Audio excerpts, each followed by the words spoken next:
রাসূলুল্লাহ সাল্লাল্লাহু আলাইহি ওয়াসাল্লাম বলেছেন, হাজরে আসওয়াদ জান্নাতের পাথর। প্রথমে এটি দুধের চেয়েও অধিক সাদা ছিল, পরে মানুষের গুনাহ তাকে কালো করে দিয়েছে।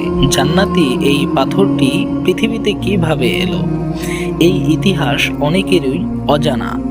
এ বিষয়ে তাফসিরে মাঝহারিতে বর্ণিত হয়েছে, আদি পিতা হযরত আদম আলাইহিস সালাতু ওয়াসসালাম জান্নাত থেকে পৃথিবীতে চলে আসার পর আল্লাহ তাআলা ইয়াকুত মরমর নির্মিত এবং পূর্ব ও পশ্চিম মুখী জমরুদ নির্মিত দরজা বিশিষ্ট বাইতুল মামুরকে পৃথিবীতে নামিয়ে আনলেন এবং বর্তমানে কাবা ঘর যেখানে অবস্থিত তার জায়গায় তা স্থাপন করলেন।